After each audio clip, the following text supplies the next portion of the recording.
I never wanted to work. Then when I moved to Bangalore, I was like, why I'm sitting with such a qualification? Let's do something. So I started. Recruitment is not just about matching resumes to the job description. And that's where I say that more than a recruiter, more than a talent acquisition advisor, which we were doing it in some part of time or some years back, now we have to play the strategic partner role, right? Realization, confidence, trust in yourself, and learn zeal for learning and know what you want to achieve. These five things, if we have, anybody for that matter, you can reach wherever you want, is what I want.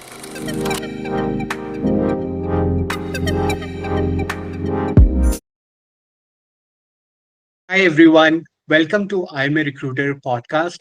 I'm your host and host Prafula. I'm a Recruiter is not just a community; it is a place to inspire people, anyone who needs little motivation in their life. Here we share real stories of people just like you and me, who have faced failures, doubts, tough times, but keep going and found success in their own terms. If you find our podcast little bit of inspiration to yourself or someone you know, please show us some love by liking, sharing, commenting, and don't forget to subscribe and click the bell icon so that you would never miss any episode of ours. So let's keep learning, growing, and making a difference together. Now let's start with today's conversation. So we are thrilled to host Pooja Rao, an executive director at AMS with 18 plus years of experience in global hiring and DNA leadership. Tune in to her inspiring journey, insights on recruitment trends, and how AI and inclusion are shaping the future. So let's hear out her story, her tough times, and what things she have done to overcome those things, and how she have grown in their career. Definitely, we all can learn lots of things from her journey. I personally have seen her, met her a couple of times, and I feel that she is a powerful lady. So we all can learn lots of different things from her. So let's hear from her. So once again, thank you, Pooja, for your time. We are really excited to have you in our show. You have been supporting I'm a Recruiter multiple different places and forums. So thank you for that as well. And thank you for today's podcast.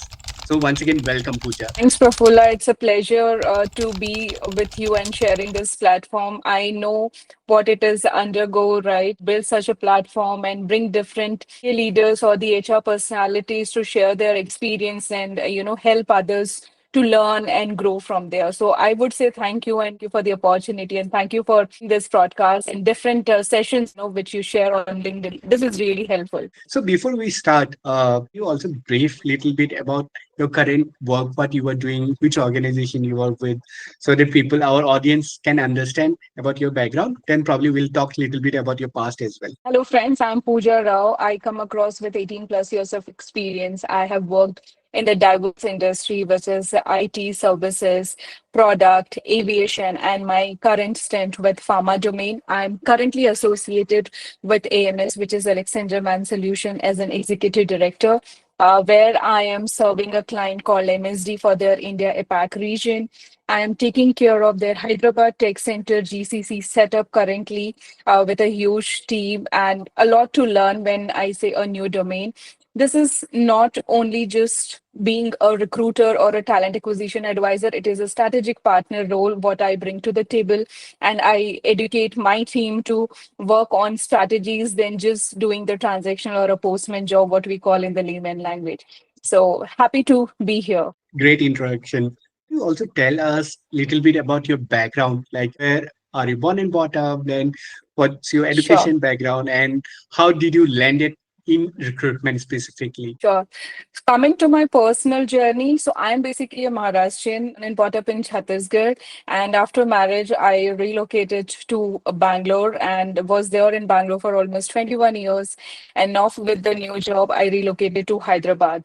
I have completed my education in Bhilai, which is a steel city. My dad was working there, and I completed my BCom, MBA, and PGDM, EPHRM course from IIM Calcutta. This education journey calls sometimes as in degree to your profile, but at times you really learn a lot from the different degrees, not to just grow in the ladder, but as an overall the theory of the subject what you want to expertise. I am married. I have a daughter who is currently going to pursue her master's in University of Marangoni, Paris. She is going to do her fashion styling and creative direction. And that's what sometimes I feel that I am living my dream through her, because wanted to be a good housewife, and landing into the recruitment was the journey. Sometimes I surprised myself because I never wanted to work. And when I moved to Bangalore, I was like, why I'm sitting with such a qualification? Let's do something. So I started my career with Birla Sun Life as an advisor, because just wanted to see that what something that I can do. Being in a small city, coming to such a big city, and learning and understanding the culture, the nuances, and how really I can shape and develop, I thought that would be the first step which I can start with. I started the journey there. After 3 years, there were multiple people who came and told me, why don't you start or try your career in HR, because you are a people person and HR always need people like you. And that's the kind of a turning point in my life. And of my friend who was running a consultancy, I just spoke to him, and he's like, I do not have anything, but I can definitely recommend you to prepare a bit to see that do you understand HR. I said, okay. At that time, I have just done my BCom, not the MBA. And then I started my journey from there. And then I immediately also enrolled for my MBA to understand the subject better. So started the journey with the consultancy as a recruiter, moved to the corporate when I was with IBM, supporting the different countries, which is like your Ireland, Australia, and New Zealand. It is so easy when you work in your own country, but it is so different when you work for the different country, learning the different culture and the people. It's not same as what we see in India. In all other countries, whichever countries I have worked, I have literally learned different things, and it was great experience taking the training and working on job and then delivering and receiving the appreciation. So I was really surprised by myself that yes, I can do something. And that's where that passion of recruitment came into me. I started taking a lot of learnings through LinkedIn and whatever the company used to provide, or the online trainings which used to come at that time, right, in your email, the NHRD and different platforms. So I started doing those trainings, and that's where my recruiter journey started. Apart from recruitment, DNI is very close to me. A lot of personal stories I have, maybe we will walk through in the journey when we talk more about it. Yes, and then when I really learned that DNI is not only diversity, we always talk about, women empowerment, female hiring, but diversity is more than that, which I learned. And I started putting across in my profile and portfolio and started educating my business organization wherever I have worked to help them understand that why it is important when we just talk about equality, but at least to work on it. So did a lot of work towards that. And lastly, CSR. Uh, I know our parents take a lot of proud, pain, and courage to bring or to make what we are today, right? But at the same time, I understand giving back to society is equally important. I remember way back in 2011 when there was a big flood in Kashmir, sorry, not in Kashmir, in Kedarnath, and there was a lot of issues here and there, and then people started working towards the through the NGO, doing the support, Yes. collecting funds, sending things and all. And that's where the CSR journey for me started. And it's been 14, 15 years. I have been associated with different NGOs and try to help underprivileged kids and some kids who are like graduate and unable to get the jobs, looking towards a lot of women empowerment and all those things. So these are the three segment in my career and in my personal life, which is very close to me, and I feel very proud about it. After hearing, even I feel much proud for you as well, Pooja. Thanks for sharing. Thank you. Thanks. Great. Thanks. So many people don't know much about Chhattisgarh or Vilai, right? Can you tell little bit Yes. about those places, like what is popular, what kind of things people can go and expect there, right? So Bhilai is actually a popular one, is the Asia's number one steel plant. So means when I last visited, and one of the employees said, "Do you know that rail track what we It is the ninth round of our universe. And I was like, what? So that much of the manufacturing, the rail track has been done. So it is Asia's number one steel plant, which is still up and running by Russians. That is the famous steel city, what they call. It is an education hub as well. So you will see in many big cities, kids coming from Bhilai, Chhattisgarh, they have been ranking great in different competitive exams. We have a lot of, small places to look at, Miss Pilgrimage, Samadhi, you call the Nandan one, Nandan Khan. There are a lot of things, which is there. Apart from that, we have Indian Nigeria. Also, there is some place called Chitrakoot, which is like your Niagara Falls. Means people were not knowing, and recently in Instagram, people started putting. So there are a lot of things which is not known or not seen by many, but now it is coming to the picture, and definitely it is very close to the Naxalite area, right? So people are a little scared as well Yes. to go, but there is never I have heard anything happening in that particular city or something. It is close by, yeah. And earlier it was part of Madhya Pradesh, and then it got divided, and that's where Chhattisgarh got formed. So it is more than 30 years now. So, like, how long, like, you have been staying here in Bangalore and moved to Hyderabad now? Okay, I visit every year to see my parents. My parents are still there, but sometimes they come for festivals and all. But I make sure once in a year I go. I still have my childhood memories. Some friends, sometimes our reunion of school, right? So when they all gather, like, okay, everybody is like different part of the country. So when we plan it and then we try to visit. And in Bangalore, it's almost 21 years, and moved to Hyderabad almost 4 months back. Because what happens, we say, right, you need to move out of your comfort zone. You need to think out of the box. And I felt now, this is the last stint of your career journey. Because maybe another Yes. 5, 7 years, I want to work and then retire and start my own or do something different, which I have been always thinking of. So I thought, why not a new city? Because my responsibility as a mother got over, and now my daughter is Yes. on her Yes. own journey. So I thought, let me explore, let me live my life. I should have that my space to explore new things and learn new things. And that's where I landed in Hyderabad. So you also mentioned about like done graduation as BCom, right? You have done BCom. Right. So I did like BCom, then MBA. yeah. So how were you as a student? Like BCom generally people who are good with numbers, and other things. Then suddenly this Yes. particular role is mostly into people, right? How is the shift? Right. Okay. So definitely see I would say it was planned for me to be into recruitment. That's the reason I was the number game person over there. But as in personality, I was a people person. So I like people around me. I can mingle easily. I can make friends easily. I can talk to people easily. But when it comes to education and specifically in the BCom, I think I was very focused and I wanted to achieve something. And that's where like those number games were like, okay. And initially, where I studied in CBSE, it was like commerce plus math. So numbers were Okay. always there with me. So I have always worked on it, and that really helps because I understand and learn that I'm a data person. So today in recruitment, not today, I think from the start of my career, I always used to put across things through data. I never knew that it is going to become a biggest, the part of my career or part of my role, because without data you can't talk your story, right? Yes. So data speaks Yes. for you, right? So I think that's how it is. And yeah. And when you started your journey in recruitment, right, you also mentioned that you were not much aware about recruitment. Even today, when we talk to different college or university, even now, people are not much aware of recruitment, right?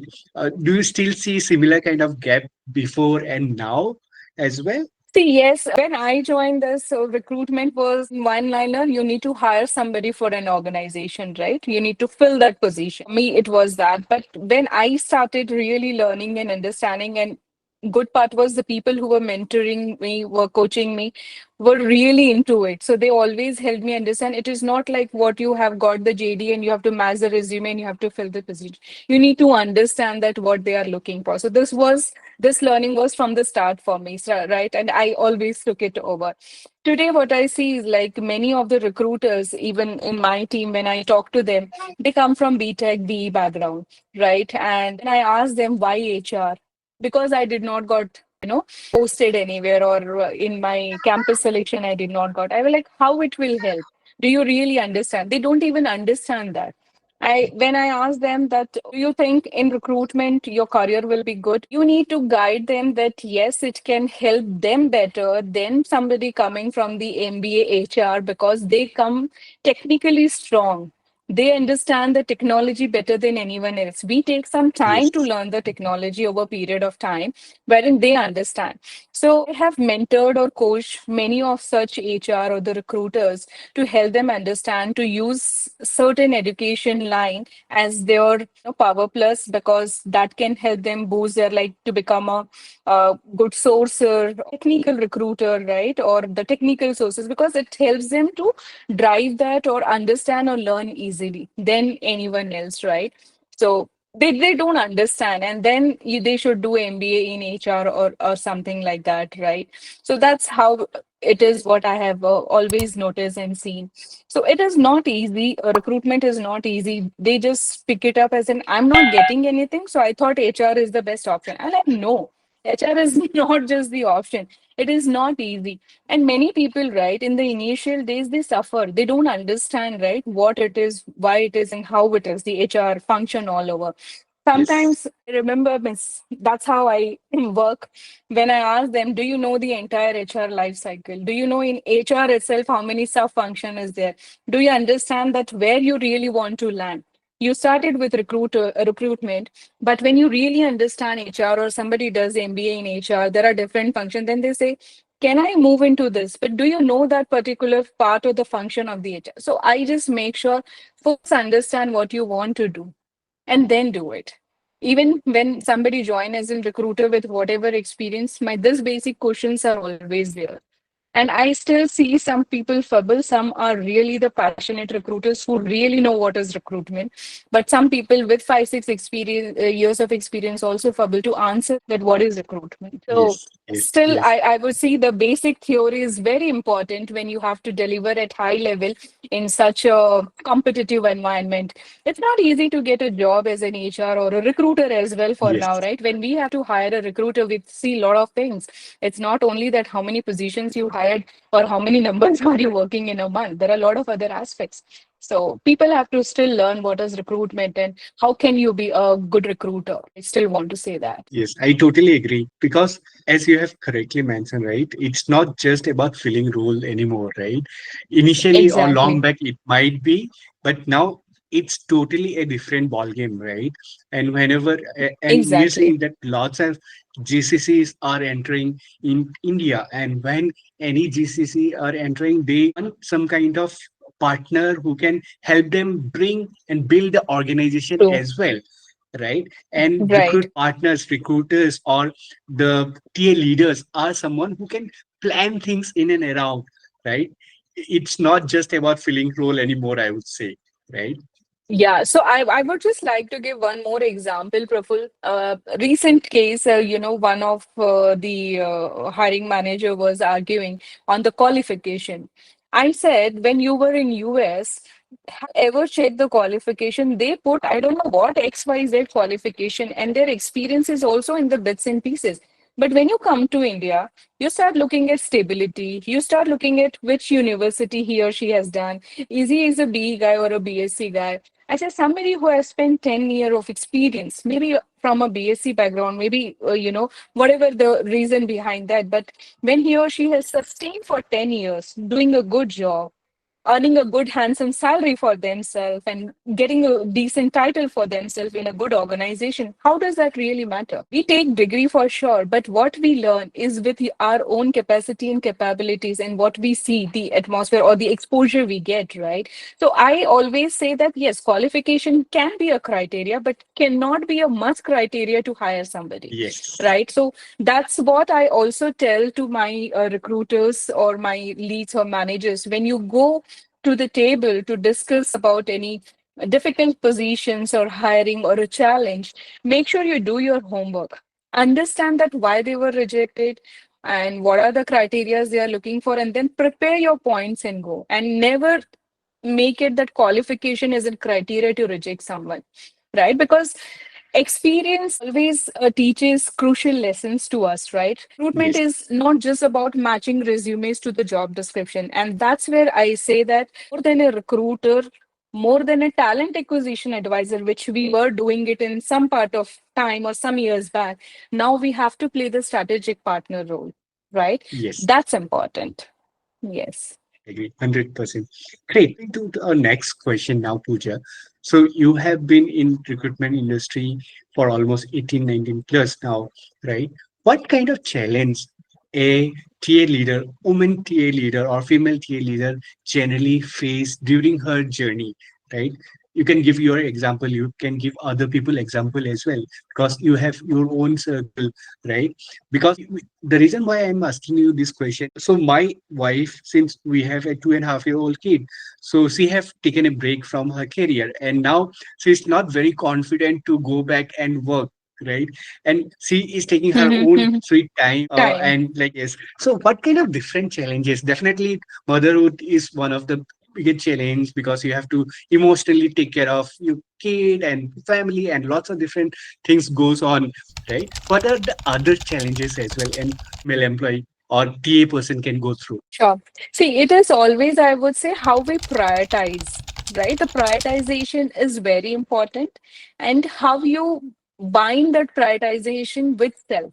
As you mentioned, your wife wants to take some time, and I would say it's absolutely fine to take that time to understand and get self confidently ready for something. Right. See, as a female or a male, I do not differentiate, but I have seen that bias in the industry by myself, right? But with the God grace, I would say I always had good managers. Touchwood, I really had good managers, both male and female. I have not seen them doing bias, but I have seen that is happening in terms of, I'll give an example. One of my boss thought by learning, understanding, and knowing business, one can sail and deliver. But at the same time, the business side thought she doesn't come from that background. Do you really think she can deliver? That was the question. But for God's sake, since my manager was so confident, he said, yes, I know she can deliver. He vouched for me, and then he came and said, there is a some challenge, somebody's leaving, and then you need to now from tomorrow start managing this business. I was hired for the IT business side, and this was the engineering, which I had never done. And then I was like, okay, so I can do it. So he's like, what if such kind of questions will come, what will you do? I said, you don't worry, I'll make sure I'll do my homework well. And then he just pushed me, and I was like, okay. And it was in the month of June, I still remember. And July, we get a forecast that we need to hire additional 700 people under that engineering. And then he's like, I don't know what to do. I said, don't worry, we have built a strong team. Have the trust on me, and we will do it. I did certain strategies, skill based hiring, and some changes, as in one spoke for multiple skill hiring and all those kind of thing. Maybe we'll talk when things come. But I did certain strategy. And trust me, by December, I was able to onboard 85% people. That 15% was less because of the notice period or maybe some decline. My managing director came and he's like, I can't believe that you do not come from the engineering background. And he appreciated. I was rewarded with some dollars and all those things. And the entire stakeholder said to my boss, hats off to you and thank you for making us trust. And you can see. So one is who believes in you, right? And how much you believe in yourself, right? So one thing what I have learned in my journey, it was not easy at all, Prafulla. My journey today, wherever I am, it was not at all easy. I have undergone a lot of hurdles, a lot of difficulties, a lot of politics, I would say, right? But that zeal was there in me, right? That urge was there that I want to do something. Right. Sometimes what happens when you fight with your parents also for something, right? This is what something is written for you. Like होता है ना हमारे घर में ऐसा ही Yes, है yes, वैसा सबके ही घर है. में And I होता है, was हाँ like, हाँ हाँ. सबके घर में होता है, right? So I said, don't worry. I will show you what I am and what I can do. Definitely, I can't tell you when I went to Bhilai for meeting my parents, and there was some wedding for my dad's friend's son, we went there. He was the proudest, my dad was the proudest person to tell everyone, meet my daughter who works as an XYZ in such a big organization and she does this. And I was like, okay. So it takes a lot to digest that, but it Yes, takes a yes, lot to yes, reach there. And when you receive something from your parents, I think you have won the battle, right? So with all hurdles, all learnings, all bias, politics, reaching here was not at all easy. Self realization, confidence, trust in yourself, and learn zeal for learning and know what you want to achieve. There's five things if we have. Anybody for that matter, you can reach wherever you want, is what I want to say. Coming to the female bias, I have seen a lot, even the leaders. Trust me, there are some senior leadership, women leadership, still talk to me being from the recruitment, I'm not a HR person, I'm a recruitment person, but they still talk to me. They take my advice about the bias, what they are facing in their organization. How I met them? I just met them through LinkedIn. So my most of the leadership network is through LinkedIn. And I respect everybody who reaches out to me because nobody will come to you just like that, right? I know being into recruitment, many people come for the job, but when the yes, leadership reaches out to you, I make sure that I respond and whatever it is, I be very transparent, open, and I tell them I have a job or I don't have a job. But I make sure that I build that connect. And there are three senior women leaders, who are in touch with me for 5+ years now. They talk to me, they share their biases, challenges, what they are facing. They take my advice. And I also, start thinking, keeping myself in their shoes. And then if I would have been there, how I would have done it. And I start telling them. So really, it really feels good. But at same times, I feel that, I'm not alone in that kind of a journey who faces all this. There are many. But when we all come together, it really helps each other. So women empowerment, we talk, but at same time, I have seen that one woman not praising other women, and there are some issues and all. But I have seen many places they support each other, and it's how they move in their journey. So it's like that. yes, yes.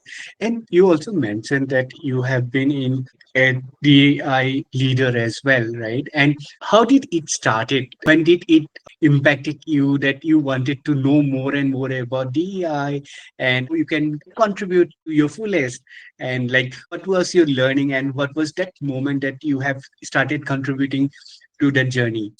So I was with CGI when I was introduced to DEI and the hiring and for the change management and for doing some PWD hiring, right? So a lot of posh training, a lot of trainings on to the hiring manager. If you have to hire the PWD candidates, what are the pros and cons, and they have to. So I was the project manager for that. Apart from my talent recruitment role, I was doing that, and that's where I learned a lot of things. Then I moved to Boeing, where I was the president for the one of the ERG group for India, representing for the LGBTQ. Right, I had certain experience when I was in Mumbai for some time. A Ganpati festival, I'll tell you. I was married. I was in Maharashtra, Mumbai for some time, and then we moved to Bangalore. We went for this Pati Visarjan, and I saw a group of boys acting little differently. I was what 22 or 23 that time, and I did not understood why they are behaving like this. And when I asked my husband, and then he said they are gays. And it struck to my mind that what is this term which I have never, because in our generation as well, we didn't knew much about all those things. Yeah, And yeah, then I yeah. was like, okay, I was not working at that time. I started my career only when we moved to Bangalore. So I started doing the research and all those things, right? So it was always there in my mind. And I, with some NGOs, I was working as well for the transgenders, to help them with the employment. But these are the two organizations who gave me the opportunity to work full-fledged, right? So being the president of the ARG and buying that from the business, that when we talk about diversity, we need to hire LGBTQ guys, we need to hire PWD. And I started working on the sensitization program with my DI leads because I was not the DI person, I was from the recruitment team. I started working with the DI leads, working on the different policies with them. getting the data from different organizations that how it can be better, making the infrastructure ready for them, right? Launching and getting the vendors or the partners with whom we can work and do this hiring. So I think a lot of that new things which I did, which helped me to work in this journey. It is almost 7 years when I am, not even 8 years when I'm working on this journey, right? And that's where I learned that why we have to differentiate them, right? Why we have to differentiate them is was there in my mind. By the way, I forgot to tell, apart from all this thing, I'm a marathoner, I'm a trekker, I'm a cyclist. And when my this DI journey started, time of COVID, I was practicing for my half marathons. And I was also working with an NGO called Guide Runners by a lady from IBM, where we used to train partially or fully blind people in terms of their fitness, how to do running, how to start running, how to play different sports and all. And when COVID went and on ground events started, I started practicing with this 75% and 100% blind. I have done many runs with this blinds.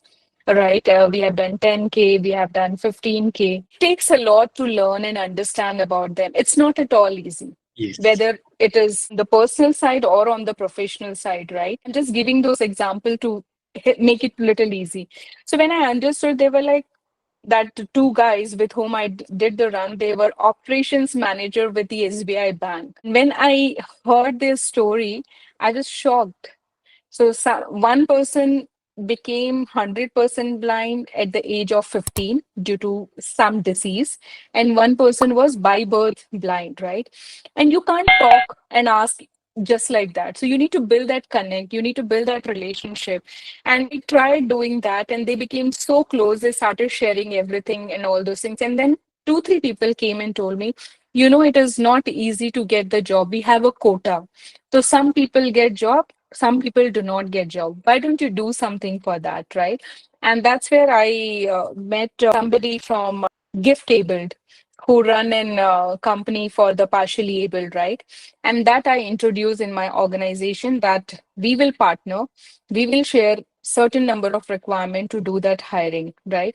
Similarly, came for the LGBTQ. I was knowing about all this. I was learning, reading, and in that journey, one day I stopped my car in the traffic, that signal, and one trans person comes and talks to me and says, "I need money." I said, "Okay, but I don't have cash. Jay. I have Uh, that Google." yes. Yes. So I said, "I will do it." And then I started talking because I saw it was a big signal. And I asked, like, why do you do all these things? Why don't you, work and all? They're like, हमको कोई job नहीं देता है. I said, what is your education? I am BSc graduate. I'm like, being a BSc graduate, why don't you do something? Why are you doing this? I'm talking about 4 years back, this conversation. And then he's like, no, nobody gives job, but now you give me money because I'm really hungry and I can't talk to you because I have to eat something. I was like, okay. And then I paid some 200 from that. I met that same person again after 2 to 3 days. 2 3 days, yes, in the same signal because that was my office communication road, right? I took the car side and I called and I literally sat with that person and spoke. And then he says, we have a community and around 150 people, and this is what the places where we stay. But the problem is nobody wants to give us an opportunity. And I was like, okay. And then we started talking, and I was working with an NGO called Shishu Mandir that time. And I learned from the founder that some organization are donating e-rickshaws, and we are looking for this trans where we help them learn to drive this e-rickshaw, get them license, and also help them learn how to save money. So that was one of the project. I took it with them and I started helping them. And that's where I, met people from Pride Circle, where, again, got vendor partnership with my organization. We participated in the Rise Job Fair where we were able to hire some 4, 5 candidates out of 300. But that day I cannot forget when we were interviewing and listening their stories. Everybody, including panelists, we were in tears. It's not at all easy for them to come up, accept, and their family to accept and say that, yeah, we are parent of, some of from the LGBTQ background. So these are the different stories in my life made me that. why don't you work on it, right? Diversity, gender is one of the criteria, I would say, to hire in an organization. But apart from that, more than diversity, right? What it is and why it is important is what I learned in my journey and I implemented in the organization. Right. So there is a lady by name Kalki, Sayadri Foundation owner. Right. I closely work with her. She has gone to a lot of Oxford University and different university outside India to give lectures in those universities. They were like three sister and one brother.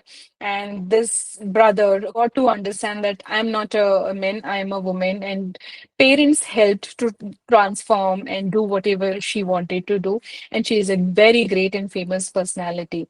I met her many a times in many of the Lakme Fashion Week. My daughter is also a model. So whenever I accompany her, I saw, and she was so surprised seeing me with my daughter. And she comes and she hugs me. I didn't knew your daughter is a model. You should have told me. I would have asked her to walk for me. That's so it's not easy to build, right? And people think that why she is going and talking to.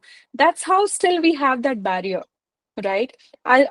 Just want to share one last thing is I went to Florida, Orlando, attend this Out and Equal event for LGBTQ. Okay, across the globe, had close to 7,000 people. Only 2.5% people were alive. I was one of the ally representing India, Boeing over there, and rest all were from the LGBTQ community, including my own company. We were around 130 people, came from the different countries and cities. And from our complete 120, 30 people, we were only five allies, and rest all were from the LGBTQ community. In that big forum, I was little scared and took aback. Oh my God, means is this real? Is this true? And here people are so vocal, they are so open to accept.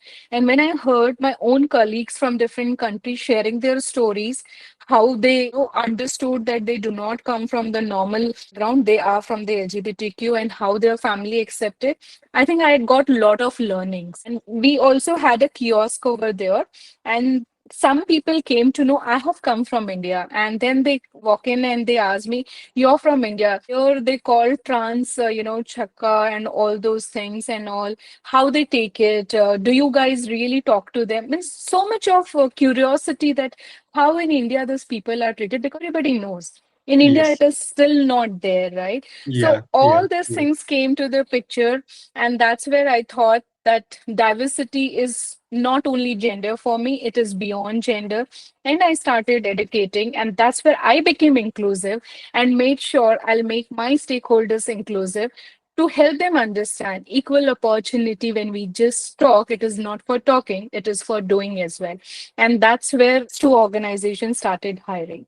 And I think I really feel proud to take that lead to introduce those organizations, kind of created best practice in gender diversity, as in diversity beyond gender for both the criteria. I got again rewarded for those things, and it is successfully still running in those organizations. I can say that. So feel very proud that DI brings to the table for me, and why I feel it is really important for everyone, right? So that experience, that designing those workshops and policies and everything, educating people, taking the accountability, making them accountable for what we have to do, right? Community outreach, partnership. This all really helped me to work on those sector, on those segment, and that's where it is. So when you were telling all those things, I was getting a goosebump, and I was feeling the vibe. Pooja, Yes. really, and it takes lots of courage, lots of effort as well. Like whatever you have Yes. done, it's not easy. Not everyone will just stop in the traffic and try to talk to people like that. Exactly. Definitely, like you have said rightly, right? Even they are human, right? They are just like you and me, right? Why we should not treat them equally, right? And one piece of advice do you want to give to our recruiter buddies, our recruiter friends, like how they can implement this from very beginning of their career? Any advice, any suggestion? Because you have done it all through different organization, right? When you understood the true Yeah. meaning of it. Yes. So I would just say that when whichever organization they work, right? So they need to first understand the metrics of the organization. And does diversity fall in their metrics of hiring or not? Because every company hiring metrics will have different criteria about source mix, about or employee referral, about contract conversions, about diversity, right? So when some companies start talking of diversity, I think we need to take one step ahead to understand what does diversity mean to you. Is it only gender or it is beyond gender? And that's where they can start building the gap or filling the gap, right?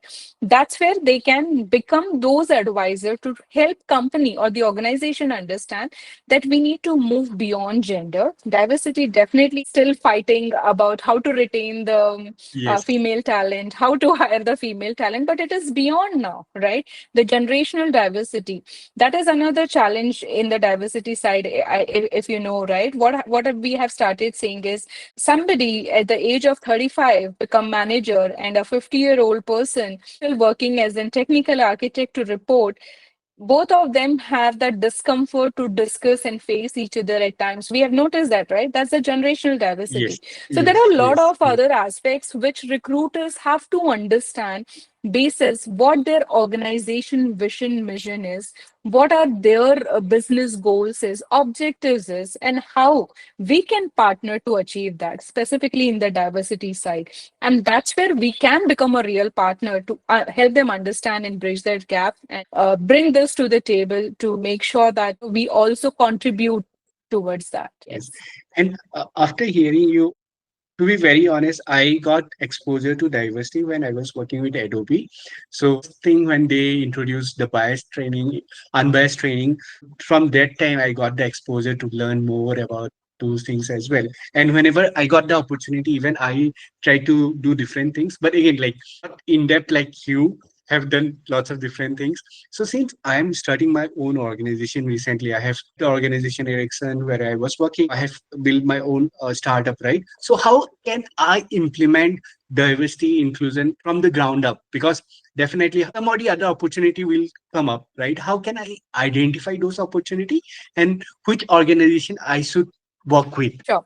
So the opportunity, it's your organization. So you have to create the opportunity. Now, when you Okay. plan to build your head count, you can plan it in a way that what kind of and diverse people you need in your head count, right?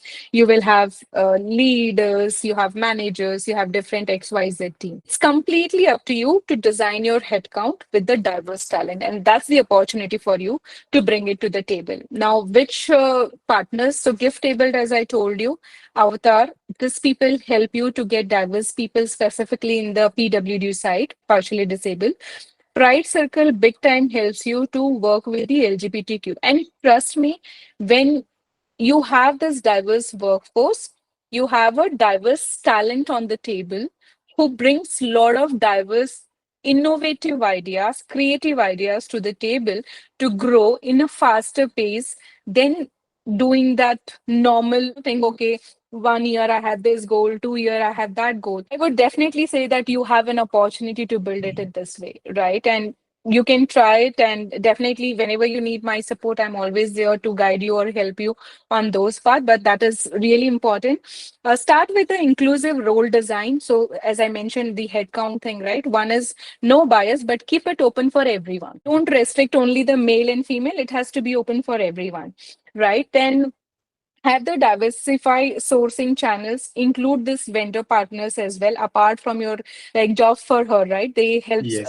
a lot of diversity hiring. Avatar does a lot of diversity hiring, which is a gender diversity. But gift abled Avatar again and Pride Circle here, right? And the Tweet Foundation, which is again a new organization with Kalki, which I recently learned, helps to get you more diverse people from the LGBTQ community. So that is the another thing. Standardize that interview process, right? When you decide that you want to have this headcount with the diverse people, standardize the process for everyone sitting on the panel to have to give the equal opportunity, have no bias, and treat them equal. right? So that sensitization has to be done beforehand when we want to go in this path. So there are a Okay. lot of organization, a lot of people who does this sensitization workshops. I can again refer you some people, right? And they really tell you what as in human being, what as an infrastructure, what as an organizational aspect, right? You need to be ready to do or get this diverse people, right? And then close the loop with the people who really wants to hire these people in their team to understand that why this diverse headcount or the diverse people is important, in our team, and how they will add value to our team or the organization. So these are the 4 5 things which I would say is very important. Make your vision or the mission inclusive and visible. People understand that why it really matters to have those diverse headcount or diverse people in our team or the organization. Ultimately, diversity hiring is just hitting a quota that okay, as per Yeah. industry, 30% diversity is important. No, I think we need to move beyond that. Not everybody wants to do, because we have never taken that as a really important aspect. We have not created that diversity workforce, right? Because what one of my special would say input I always give to the hiring manager or the businesses, they say that I need diversity. I said, what have you done to build the diversity in your team? First, go back and see that, right? It's only the fresher campus placement. We go to some diversity campus and hire people. But have you really seen that? How will you develop them? How will you bring them to the next career path? How will you retain them? What are those XYZ things you are doing? So these are the things which we need to do as a strategic partner for them. Agree. I think this podcast is definitely very informative for me. Lots of pointers. I'm pretty sure that all audience would love, but personally for me, too, definitely it's full of information, full of learning, and which I can definitely go back and implement. Right. So, one of the another question which I have for you, Pooja, is like we also talked about multiple different angles, right? So, throughout your journey, what kind of different challenges you have also gone through, and how did you overcome those challenges so that other people can learn from you and implement similar kind of things? And if there is an option Sure. for them to avoid those, so they can learn and avoid as well. Yeah, one challenge usually with the hiring managers, what we, I mean, I have seen specifically is like they will just say resume, right? So we cannot keep like I just say that it is not a machine, right? That you need to keep Yes, producing resume and give. There has to be a limit, right? There has yes, to be. yes, So this yes. is what I did it differently is I set that bar in my all when I started working as a lead, I set that bar doing the expectation setting with the team. You have one position, we will give you only this many resumes. If you are rejecting Mm, those mm. resumes, give me the proper rejection reason so we can refine it, right? We cannot keep giving you resume. Okay, five. No, these are not good. Give me five more. No, these are not good. No, that will not happen. You need to give me the specific reason for rejection, right? That was the one thing. Second thing, what I did is when specifically in the challenge, we used to get JD and we just go and start working, right? And what happens is again the mismatch. They write something in the JD, in their mind, expectation is something else. And that never matches. And that's where this resume theory comes, The right? That gap no, is, this is yeah, not matching, yeah, that is yeah. not matching. The gap is there. So what we started, means I started doing is as soon as we get a requirement and the job description, I'll set up a time, 15-minute time with the hiring manager to make sure that job description in his mind matches. And I started writing it. And this is Okay. when I was recruiter. What kind of question people should Yeah, ask? that's all. So I will tell. So they will say that, I am looking for this experience. I would ask, like, can you define the experience? 3 to 5 years or 5 to 3 years? You have opened an associate manager as per the company norm. An associate manager falls 7 plus years, but you are saying 3 to 5 years. So Mm, he or she doesn't understand what level you are hiring. So educating them on that. Then coming to the education part, they will say, I'm okay with anything, but your JD says B or BTech. So please understand, right? When my recruiter or I will have to do sourcing, I will take input from here. So please tell me what you want. No, I'm okay with anything. I'll make a note. Right. And then experience, I'll make a note. Then comes to the JD. They'll say, I'm looking for Java full stack guy, front end, back end, this and that. I will say, divide into primary and secondary skills, right? This is how we did. And today also yes, we do this yes, to yes, help them yes, yes. understand, right? And then they call out something different skill, which is nowhere mentioned in your JD. And then I'll say, can you please read the JD and what you're saying is not matching. Again, make a note. Once this all thing happens, you help them understand with the budget. No, I am fine if the candidate comes with this because I know the skill is very much niche in the market and I'm open to give anything. But sir, the company budget is only this much. What will you Yes. do? I will talk to my manager. So again, you say that, first let's refine the JD and you give me the approval. This is what we have discussed and get the proper JD after the discussion. Based on that JD, do your homework of getting the market insight. Help them understand this requirement, what you have given, only in this cities it is available. This is the experiences, this is the salary thing. I still tell this to do it because it makes your life very easy, right? That Yes. call and Yes. this Yes. discussions. And then we help them understand with the data. And then they really understand that, okay, it is not easy to get it. And this is what where the challenge will come in. And then they say, no, Yes. okay, I am with you. Right. And at times, I also tell after all this discussion, the recruiters or the sources to sit with the hiring manager when they do the sourcing and help them understand, how people write their resume and what exactly it is there, how we can refine the things and all. And when it comes to ATS, what happens, all those things, right? So these are the specific challenges, what I would say as a recruiter. When I move to the lead manager kind of in role, right? They will come back and they will say that this is the forecast and this is what we are looking for. But forecast is never forecast, right? They Yes. will say Yes. this is the Yes. spillover of the headcount from the last year. This year projection is still yet to come. You just start working, right? And then I will tell you one example when I was telling you about that 700 hiring and my MD ads, right? I want net ad. I was like, I am not responsible for your leaking bucket, your attrition. I am not responsible Yeah. for it, Yeah. right? Yeah. So calling out, speaking up at right time is very important, which I learned. Earlier, I was like, okay, he's the MD or he's the business head. How will I tell? But then I Mhm. had to cross that barrier, and I used to I always make a lot of notes and I make points. That's my habit. So when I used to go there and I used to tell them, I used to get scared that what they will say, they are so senior post. But when I started noting and calling that out, they literally appreciated that. Thank you so much for bringing this point. Nobody has told us so far. So now we know that what are the challenges and why we are not able to fill. So speaking up at right time is very important. That is the one challenge which I had and which I overcame, right? And working towards that. Then third, I would say data. I always used to work on data. I always had my trackers and things right ready, but I never knew how to put across or how to present to have the play in your favor, right? I never knew. So in one of the organization, one of my manager told, and that was the third challenge which I said. So he said, what you are doing and working is absolutely right, but what data you maintain plays for you. So start putting your data, sharing your story through data, which will help you to achieve success faster. Right now, one hiring manager went and said that I'm not able to close position. Recruitment is not doing anything. Team is not doing anything.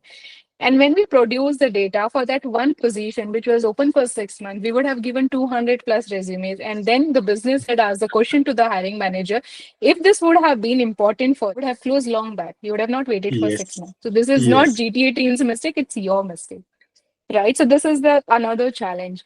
And the last, I would say, never fear to ask for help, right? Never fear to ask for speak up is different and asking for help is different, right?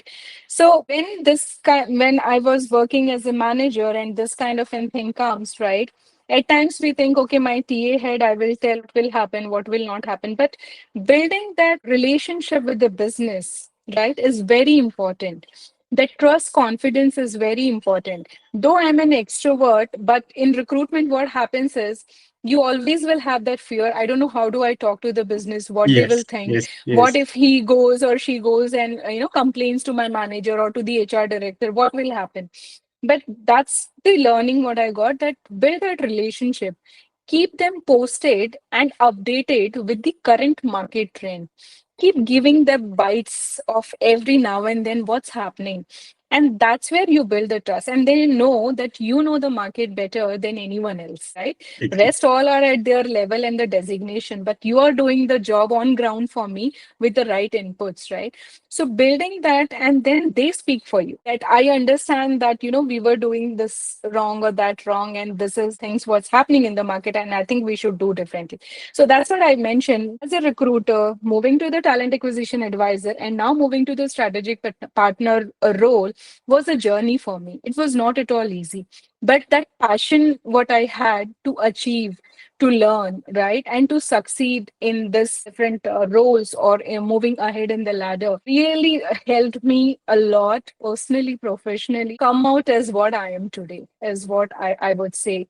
And I really feel proud. And there are a lot of success stories, there are a lot of failure stories, what I have, which I keep sharing with teams and the people I work with. And the best part in this journey, as I mentioned in the start, I'm a people person. Till since my L&T days, because that's where I started working as a lead and teams were reporting in 2010. Till today, they are in touch with me. Till today, they call me, they take my guidance, they ask me, like, I am doing this, I am doing, is it right?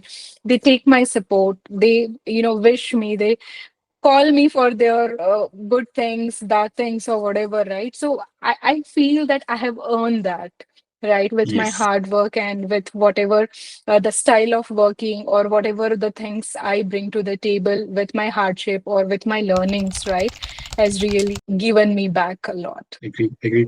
Definitely. I think whatever you put effort, people can feel those vibes as well, right? And they Right, will respond to those vibes accordingly, right? And right, you have given those kind of relation the importance, the priority, and you have shared whatever knowledge you had with them. And you might have helped right. them in time when they required the most.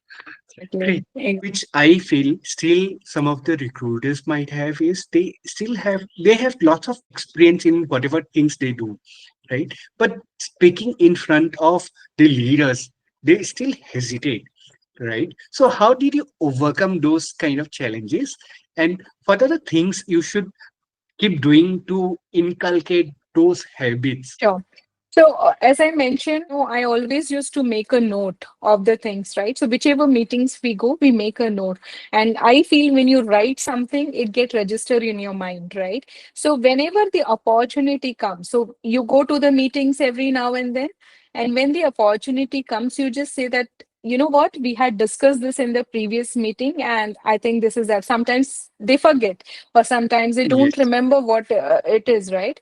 So those are the small opportunities I took, right? And definitely I asked my leaders at that time for the opportunity that I want to present. I want to do, share the data. I want to do the presentation and see that how good or bad I am, and then please correct me. So those opportunities I took, right? Speaking in the forum, speaking in the meetings, taking the opportunity to present, then started preparing the presentation from the data, right? So when you have a raw data with you or a complete data with you, and when you have to put it in the presentation, right, you learn and Yes. you know what to talk. Otherwise, कोई आपको presentation बना के देगा, when somebody prepares and gives to you, you don't know what to talk. But when I know, so that's where I started learning, right? And that's where I started speaking. Yeah, little hesitation, that fear definitely was there, but you need to create that opportunity where your leaders also encourages you, right? Encourages you to talk. So when I became lead manager, I started encouraging my team, right? That, in the meetings, suddenly I will say, I always used to tell them in the back, please be prepared. I can ask anyone's name, when we have to say. That's how I can encourage them or ask them to speak, right? And then I will say, okay, Vaishnavi, can you tell this, right? Like that, I used to call their names. And then they knew that, okay, I had prepared them, and they'll say, okay, this is what has happened, and this is, how it is, right? So those were the things. So when you're working as an individual contributor, you need to ask for the opportunity. You need to speak up and look for those areas. And when you become as a manager, please give the opportunity to others, to talk. And that's where you can encourage people to come up and speak up. Right. Definitely.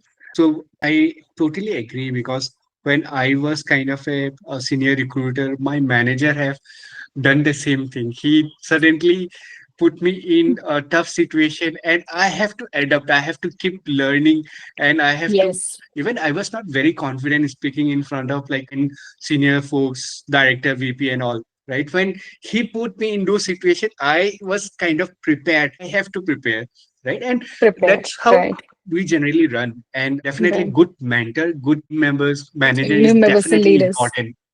Important. Yes, yes. Exactly. Great. One last question before we wind up. Now, the market is very tough, right? We see lots of layoffs. There are lots of talents available in the market, right? Are people in the recruitment industry also, people keep looking for job, but some find jobs on, some are not able to find job. So what strategy you used to find jobs recently, the 2 in 4 months, right?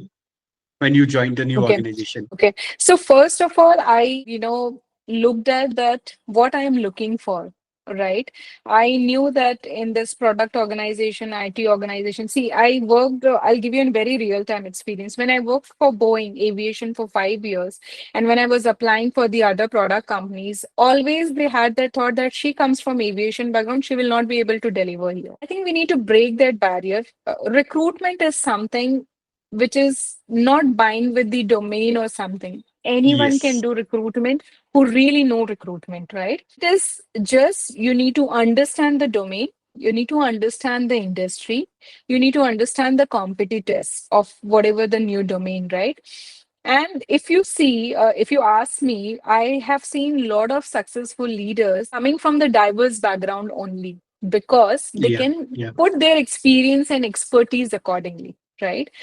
So I started looking for, so I have a lot of challenges. One is the domain and the industry, then the salary thing. Then I was like, okay, I do not want to compromise, but let me see. And definitely I joined two organization in between. And I think, see, not everyone can succeed every time, sometimes failure, right? And that's Yes. what I said. Yes. And this was the bad choice, I would say, or this was not something which was matching to my role or what I wanted to do in my career. So I realized early that no, this role is not for me, this is not something what I want to do, and I took a move, right? So when this particular opportunity, I think this opportunity was not there, Prafulla, if I have to tell you frankly. I Okay. got Okay. created this opportunity. So when I was looking for the opportunities, I spoke to many recruiters, right? And I was just chatting with one of the recruiter and I said, look, I have joined here, but I'm not at all happy because this is the problem.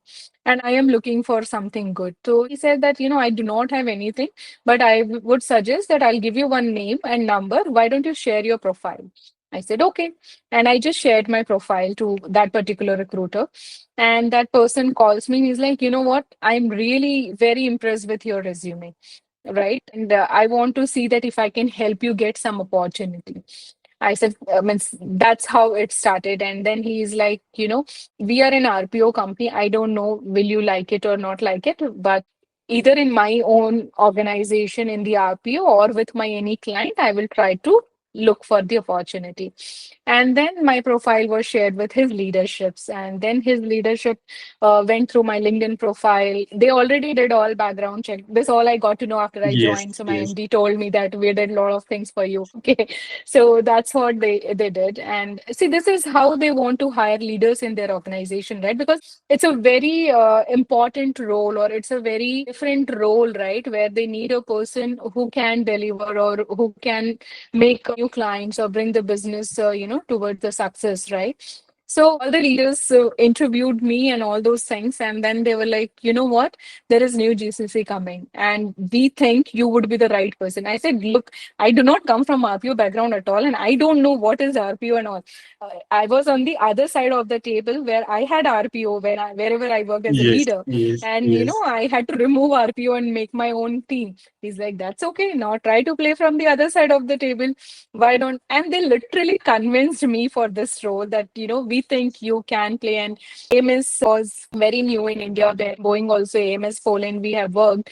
It was very new here, and flexibility HR got acquired, by AMS, and this is what it came. And then all the client directors from Poland and all the MD of the organization, they said, I think we are in a place where we are looking for a talent like you who bring the diverse expertise and experience, and we all can grow together. And I really liked it. And then I gave a thought, working with the corporates one side and working with an organization who can give me opportunity to work with different corporates, how it will go well, right? Company Yes. में काम करना and through one company अलग अलग company में different companies to work, how will it work? And then I did my own research and study because it was not easy, right? Working in corporate Yes. for so many years and then taking this call. But then I realized, I think the complete industry is changing. If you see many organizations, they're not hiring recruiters, they're not hiring much of the TA leaders, right? And in the good organization, TA leaders don't leave also easily, Yeah. right? Yeah. Until and They unless stay for there is long time. some correct challenge. So I think this was the opportunity created for me in a way where, I can grow, succeed, and see myself in the other side of the table with the expertise and experience. Because when I'm facing the client, I keep myself sometime that side. As a client, I will ask this and I will do this, I will behave this way. But now when I have to serve to the client, how do I really do it, right? So sometimes I'm in a situation when I keep myself in both the place, and then I come up with the strategy or a solution to deliver to my client, right? So it was not at all an easy journey to find the job. Trust me, many a time definitely it was not rejected that I do not have those skills or I do not come with the expertise. It was at times, we know, right? We have seen a lot of LinkedIn posting, they don't come back with the feedback and they say that, Yes. you know what, Yes. your experience doesn't match, we are looking for more experience. There are organizations where I have given interview till the final, and then they say, you know what, we got some external candidate, we got some referral candidate, so we couldn't go ahead. You can't even debate and say, right? So I have also Yeah. seen those Yeah. challenges, Yeah. and I think it was good for me to learn, right, about those different organization cultures, and to take that learnings for myself. Yes. So it was an interesting discussion. Personally, I learned a lot once again. Like throughout the discussion, what I felt is mentoring is very important. Plus, having a diverse mindset is also Very right. important, Throughout yes. your journey, you have a diverse mindset. Through your organization, different organization you have worked, then how you have worked with different NGOs and other places as well, and how you have built the organization or support those organization as well, right? So, recruiters friend, if you're watching this video, you should learn lots and lots of things from Pooja. And if you are interested to know more about DE and how to implement in your organization, if you need any information, she is available in LinkedIn. Feel free to reach her. Yes, She's a great leader, and even now she is ready to learn new things. So why can't you or I can learn new things, right? So yeah, overall, absolutely. thank you. Love talking to you. And I wish that I could speak more, but with the time constraint, I would love to use some time back so that you can do your work, office work, right? So once again, Thank you. thank you. It was a great discussion, Pooja. Thanks a lot, Prafulla. It was pleasure to talking to you and sharing this experience. And I think as we share more, we earn and gain more knowledge, right? So that's what I believe in. And I would be definitely happy to help, support, and mentor, coach whoever wants know more about DAI, want to work on the CSR side. I would be happy to help. So thank you so much. Thanks for your time. Have a good day. Thank you.